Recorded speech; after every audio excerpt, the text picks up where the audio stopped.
Ulitin natin yan ang tanong ni Idol. Tapusin ang ating video para malaman ang ating kasagutan. Once again, please do me a favor. Please do subscribe and click our tiny notification bell so that you'll be updated every time we have a new upload videos. Disclaimer din po, yung mga videos po natin ay para lamang po sa may bukas ang kaisipan at may malawak na pang-unawa. Kung wala po tayo nito, maaari na lamang pong mag-skip at mamili ng mga videos na narapat para sa inyo. Ayan.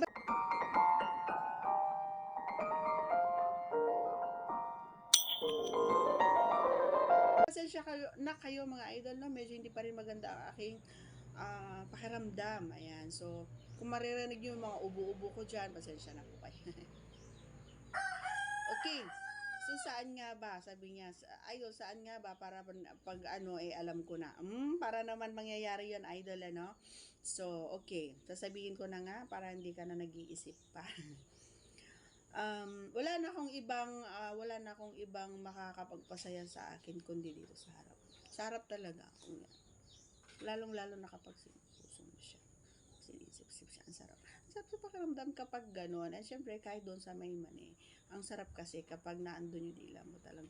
Tapos pinapaikot-ikot mo pa yung dila mo doon. So, yun yung pinaka-best part para sa akin. Yun lang. Wala nang iba. Yung dalawa lang na yun. Yung ito at saka doon. Hindi sa pag-adjust, kundi yung paglalaro sa pamagitan ng iyong dila. Yun yung ginagamit mo. And syempre may kaunting yung mapapaari ko naman mapapaganon ako ganon. Hindi yung ayoko nung yung lambing, alam yung malambot lang yung dila mo. Kailangan medyo may pakaunting pagkagat ganon. Yung mapapaos ako ganon. Yung kapag nasa baba kayo mapapaiyak ng konti, ganon yung mapapaiktot ako ng konti. Ganon yung kapit ako ng konti sa iyo, yung mahigpit. Ganon. Okay? Ganon na, alam mo na ngayon ang gagawin mo. So dito naman sa harap kailangan medyo kaunting maiksip na mapapilit. So talagang medyo may kaunting pagkagat din naman. Ganon. Okay?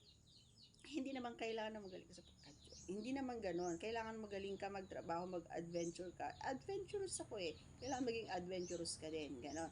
Okay. Sulit mo naman idol kapag ako nagtrabaho sa iyo. Wala kang gagawin kundi wala kang ibang gagawin kundi kung ano yung sasabihin ko or kung ano yung i-guide ko sa iyo. Yun lang.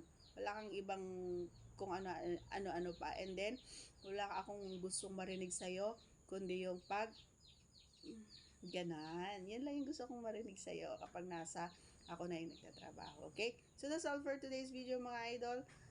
Once again, please do me a favor. Please do subscribe and click our tiny notification bell so that you'll be updated every time we upload videos. Thanks for watching everyone. See you again on our next vlog.